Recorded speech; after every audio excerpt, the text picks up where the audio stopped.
Our next presenter is Tahsin MOZAFFER, MD, who is an associate professor of neurology and orthopedic surgery and director of ALS and Neuromuscular Center at the University of California at Irvine. He is a nationally recognized expert in his field. I'll again refer you to the program so you can see his entire biography. And we are going to listen to him speak on immune-mediated neuropathies and IVIG 101. Dr. MOZAFFER. Good afternoon. It's going to be very difficult to at least compete with the previous speaker. So I have no tolerance for pain, and I'm not even sure that I can ski. My job, as Dominic gave it to me, was to talk more about autoimmunity and IVIG.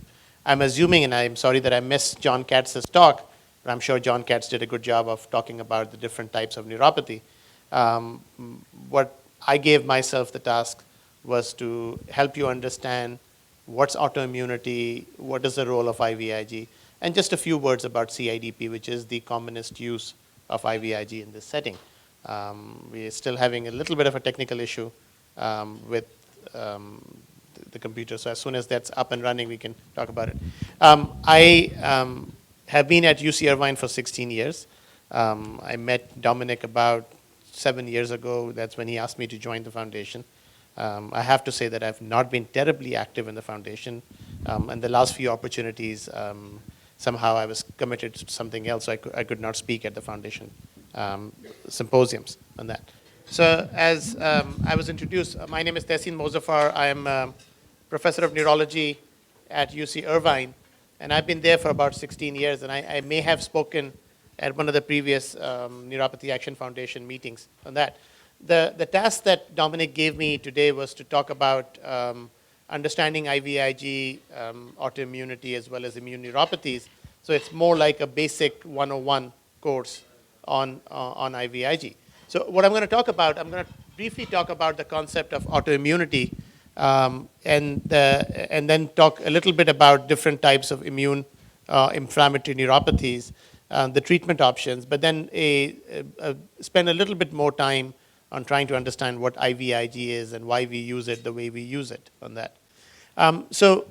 Immunity is a natural function of the body, and that was created for body to be able to fight against invaders.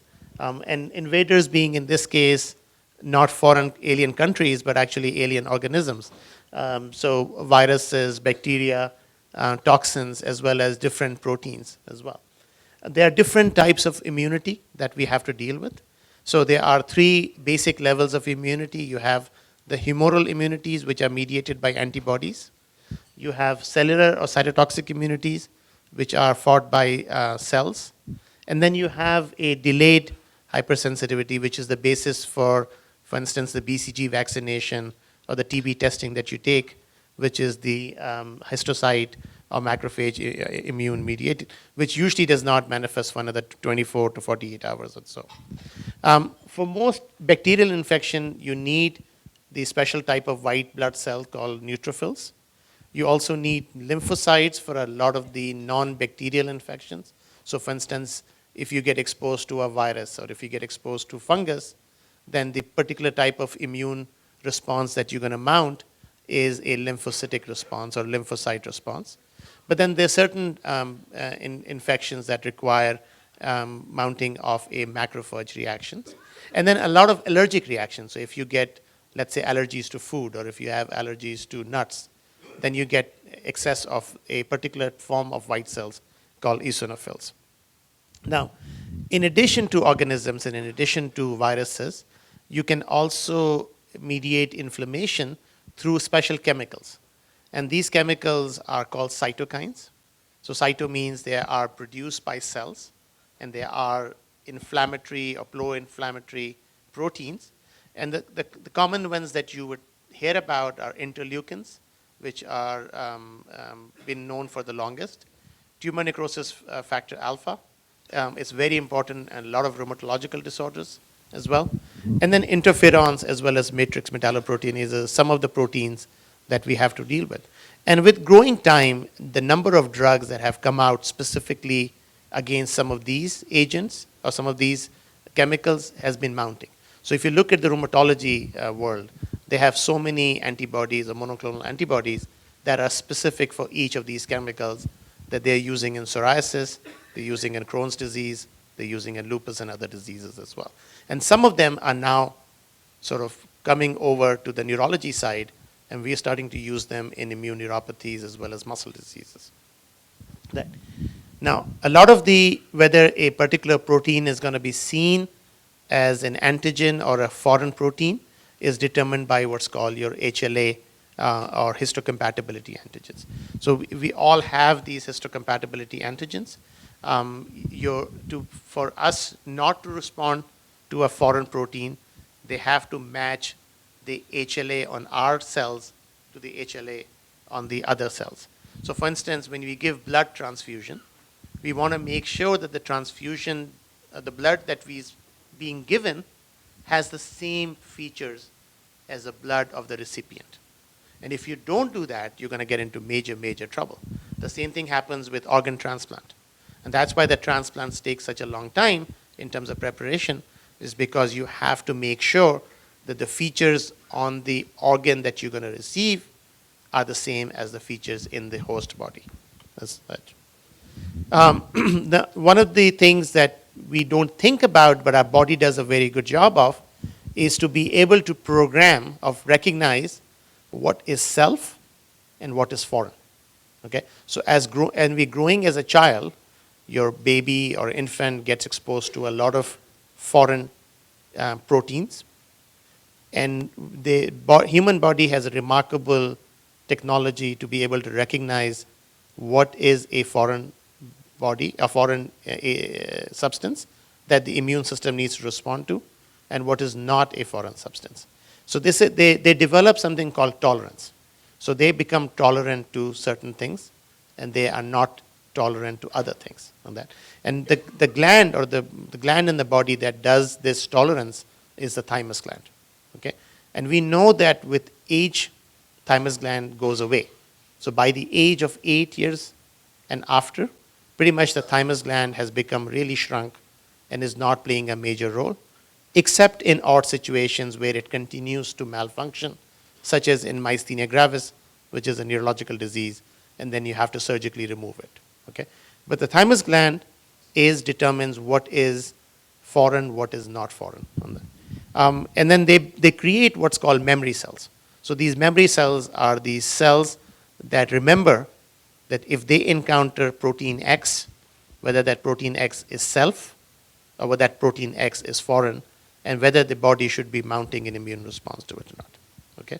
And one of the reasons why we treat beyond the period of improvement is because you want to get all of these memory cells destroyed, especially in the case of a disease organism.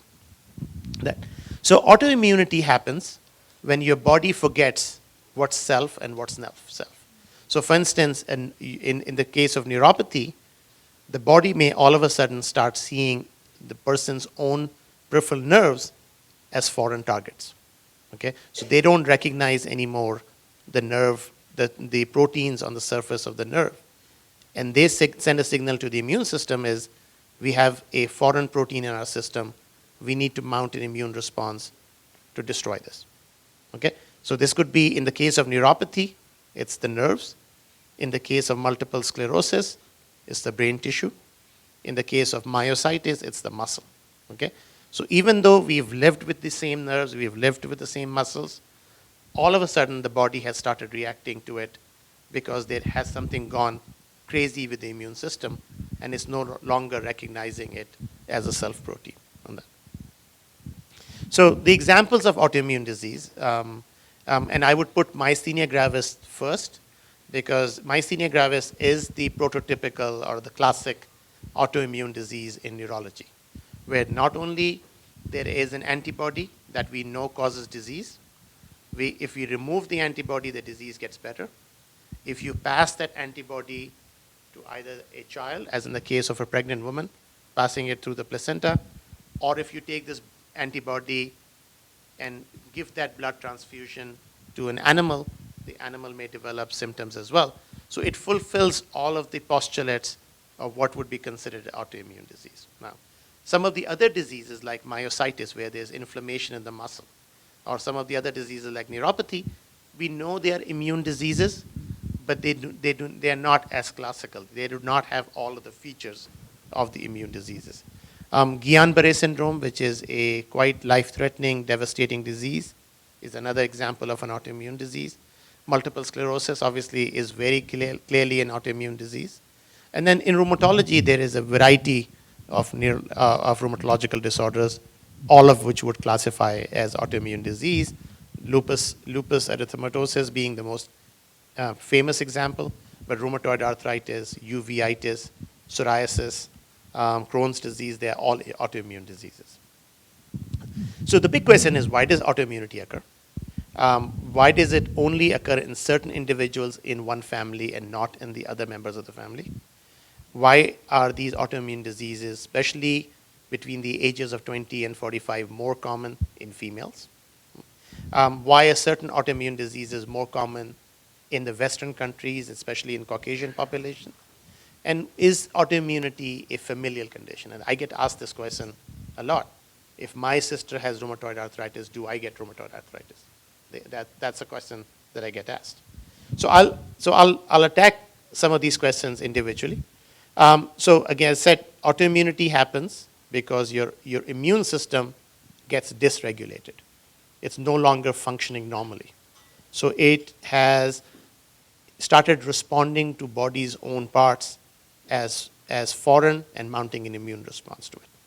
Now, in majority of the cases, there is usually an infectious process that had happened that triggered this immune response. So for instance, in the case of Guillain Barré, there's often a flu-like illness or a mycoplasma infection or a dysentery or a diarrheal illness that triggers the response. Okay? We've sometimes seen these things happen after vaccination. Okay?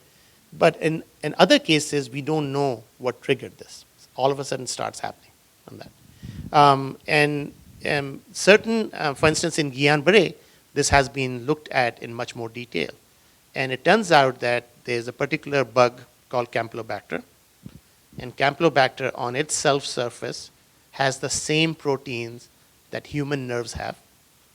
So when the body mounts an immune response to the campylobacter bug, the body can no longer differentiate what is part of the bug and what is part of the nerve. And it starts attacking its own nerve. Okay? And that's, we think, is one of the explanations for it. Similar things may be happening in other conditions as well. So again, as I said, Campylobacter jejuni in related Guillain Barré is very common. It tends to occur in summer in the US, but it occurs year-round in the rest of the world. And there we know that it's related to shared proteins between the bacterium as well as the human nerves on that. But in some case, it may not be related to a remote infection because it may be just as part of the aging process or as part of a pre-malignant or pre-cancerous condition. The body all of a sudden loses this ability to control or regulate themselves on that. And these memory cells that we had created, so we have a catalog, a library of these memory cells that will tell you that the muscle is good, nerve is good, we should not mount an immune response to it. All of a sudden, for some bizarre reason, you're now starting to lose these memory cells, and body cannot quickly reference these memory cells and starts mounting an immune response to it. And then, so then the question is, why are certain individuals in one family more susceptible? And why are women more susceptible in general? And why are Caucasian populations or Western populations more susceptible? And not only in autoimmune diseases, but in a lot of other conditions, there is this emerging concept of something called susceptibility.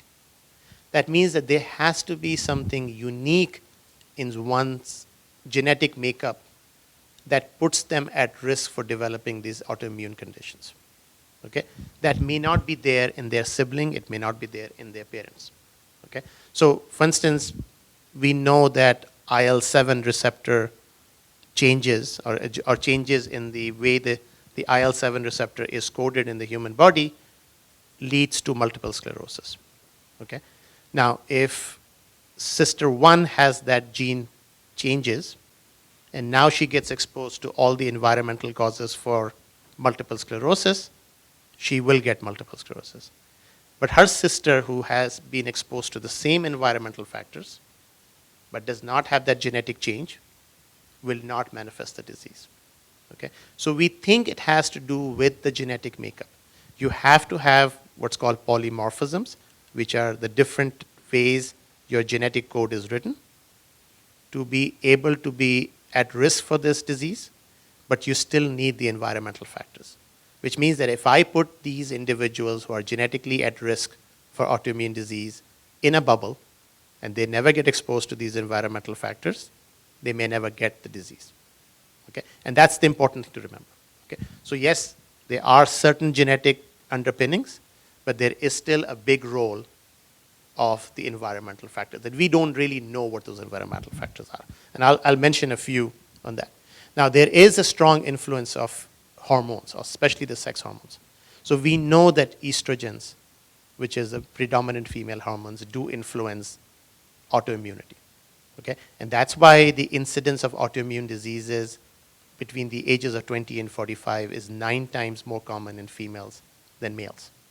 Now, once women go through menopause, it levels out. They are as much as risk as males are. Okay? Pregnancy tends to be protective, because during pregnancy your estrogen levels tend to. I'm not by any means prescribing that patients with autoimmune diseases should remain pregnant all the time, but pregnancy tends to be protective. But we also know that in some of these conditions, once they are done with their pregnancy, the disease tends to relapse. It tends to come back with a little bit of vengeance. And then there is this interesting connection with the environment that you live in. So we know if you do a heat map of autoimmune conditions, you would see that they tend to be away from the equator. The northern hemispheres, the further north you get, or the further south you get, you tend to have a higher incidence of autoimmune conditions. Okay? One of the popular theories was that these are also the areas where the Vikings invaded. Okay? So if you thought about it, the Vikings came out of Scandinavia, went to northern England, northern Europe, etc. These are the hot zones of autoimmune conditions. So one of the theories was very, very popular, was that this was probably related to the Viking invasion, and we somehow inherited these genes from the Vikings. Okay? And these same areas then migrated to the southern hemisphere, to Australia and New Zealand, and that's why the incidence is there. Okay? Not as simple as that. And it turns out now that maybe the sunlight plays a role. Okay? So people who live in the northernmost portions of the hemisphere, or the southernmost portions of the hemisphere, tend to be deficient on vitamin D. They have less light exposure. And we are starting to recognize that vitamin D plays a very important role in determining autoimmunity. A lot of patients with autoimmunity tend to run low on vitamin D levels, but also diet plays a big role. Diet can modify the amount of sugar molecules on your cell surface, and the amount of sugar molecules in the cell surface will determine whether you get autoimmunity or not. Okay? And that's the argument about refined or processed sugars, etc., being bad, or the Western diet being bad diet about it. So the other reason, and this is the so-called clean hypothesis. And the clean hypothesis, which I have to say a disclaimer, I'm not the biggest fan of, and I don't support it completely. But the clean hypothesis says that when we were 100 years ago, when we were less clean, we got exposed to a lot of childhood infections. Okay? And our body immune system was constantly working, and it was running really efficiently and really well.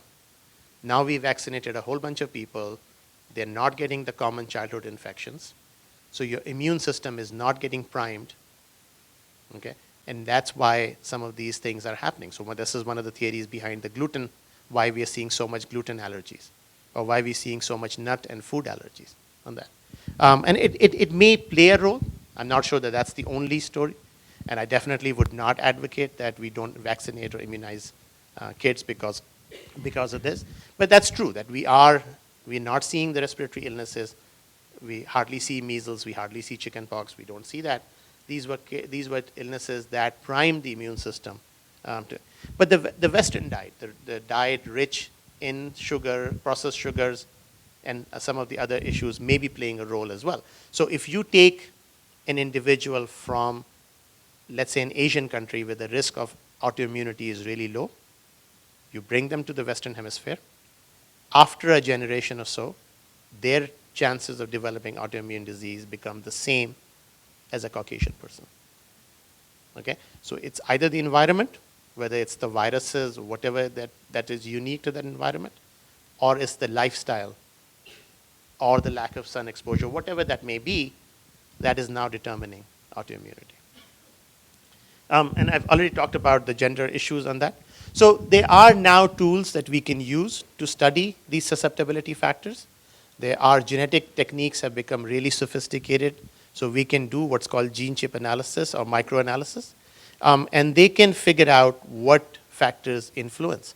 So a number of autoimmune conditions have had these large studies where I'm sure you guys were all asked to donate blood, and they were put through these high throughput machines, and they figured out what was difference in what's called SNPs. And SNPs are these minor variations in our genetic coding that may determine whether we have a certain susceptibility to a disease, be it cancer, be it immunity, be it hypertension, be it osteoporosis, or whatever that may be. Okay? We all have, no two people are same. They're going to have minor variations in their genetic signature. So again, a lot of studies have been going on. There was a large study in myasthenia gravis. There was a large study in multiple sclerosis. And there, we know what those susceptibility factors are. Okay? But some of the other conditions like CIDP, we're not there yet at this point. So I'm going to skip ahead, and we'll talk briefly about immuneuropathies. And I definitely don't want to duplicate what John Katz has already talked about. So the chronic immune demyelinating neuropathies are real. They exist. I have to confess that at least in California and Southern California, there seems to be a little bit of an epidemic, and I'm being facetious about it, only because people, some of the physicians in the community love to diagnose these conditions, even though they are not there on that. So CIDP, we have an excessive amount of CIDP, and half of those cases are not even real. So I used to joke that my first 5 years in California, I'd spent more time undoing the diagnosis of CIDP than actually making the diagnosis of CIDP. But some of the diseases are even more rare. Multifocal motor neuropathy. It took me a good 6 years at UCI, and even though my practice was purely neuromuscular cases, it took me 6 years to find my first case of multifocal motor neuropathy. MATSAM, which Dr. Richard Lewis described many years ago, we see about 3 or 4 of these in our practice, and I have a large practice on that. Something that Dr. Katz had described, something called DADS, which is a distal acquired demyelinating neuropathy, or also known as MAG neuropathy, tends to be a little bit more common because it is related to aging. We only see this above the age of 50, and it is related to abnormalities in how the bone marrow is functioning, and they have an abnormal protein in their blood called M protein. And so we tend to see this in elderly or older individuals. Oftentimes they have difficulty with walking because their balance is affected. And then one particular condition which is quite treatable is a form of myeloma, which is a bone marrow cancer called POEM syndrome. And this is a rare disorder. We've now had about 10 cases over the last 16 years where this neuropathy is directly caused by the cancer cell. And if you treat the cancer and if you fix the cancer, the neuropathy goes away. And it's very important to pick it up early and treat it early. Okay? So we send all our cases to either City of Hope or Cedars for bone marrow transplant if we find this condition. Okay? And this is a very gratifying neuropathy to treat because you can actually fix this neuropathy. So I'm just going to focus on CIDP, which is the commonest of the immune neuropathies. CIDP is not an old condition. It's only been around for the last 35 years or so. And the first real description of CIDP came out of this paper in 1975 from Dr. Peter Dick, who is a wonderful nerve neurologist at the Mayo Clinic. And he summarized his 53 cases that he had followed for about 7 years. And all of them had evidence of involvement of the muscles of the shoulder, hip, but also the feet and the hands. They tend to have involvement of the face muscles. They also had involvement of the trunk muscles. They all had demyelination, which is means slowing or the loss of the insulation material on their nerve conductions. And when you did a nerve biopsy on them, they all had very, very prominent inflammatory response in their nerves, suggesting and establishing that this is an immune neuropathy per se. And they obviously have also nerve biopsy features of demyelination. So CIDP is a very distinct syndrome. And for CIDP, you have to have, I tell my residents and I tell my fellows, two things are required. It has to be symmetric, which means that both sides are equally affected. And there has to be proximal involvement. So either the hip girdle or the shoulder girdle are involved on that. And the disease is progressive. It can be treated. And sometimes it can present very acutely, looks like Guillain Barré. It's not uncommon. It happens about in about 10 per 100,000. A childhood there is also childhood cases involved, and they can present very early. I just wanted to flash a picture of my team. We have now 5 full-time neurologists. All of us do neuromuscular cases, et cetera. And this is a table that I'm sure Dr. Katz talked about, which contrasts different types of immune neuropathies, definitely way beyond the scope of this lecture. I'm happy to give these slides to Dominic, and you can have it from them. They're not necessarily mine either. So just a quick word. We treat CIDP with corticosteroids or prednisone. We treat them with plasma exchange. We treat them with IVIG. The prednisone dose is pretty standard. It's about 60 milligrams a day, which is very hefty. But you aim to reduce it down to 10 milligrams or 5 milligrams in the long run. The weight gain is the biggest problem with steroids. We can use plasma exchange, which is washing of their blood, or you can use IVIG. Nobody has a clue of how IVIG really works. Okay, we all make up stories about it. Okay, depending on which particular side of research you're working on. So if you want to look at complements, you can show that it reduces complement. If you want to look at FC receptors, yes, it reduces FC receptors. It reduces macrophages. The side effects of IVIG are headaches, fever, chills, and rash. But there occasionally you can have really serious allergic reaction. And the reason for that is it's a foreign protein. You're taking blood from 10,000 healthy volunteers. You're exposing one to their proteins, and not all of those proteins are going to have a perfect match of that. Very rare complications, but serious complications are kidney failures, but more importantly, blood clots for me. That became a huge issue about 10 years ago. We had a rash of blood clots in young people who had no other risk factors. So that's when we started using the liquid formulation of IVIG. I don't use the powder version or the lyophilized version anymore.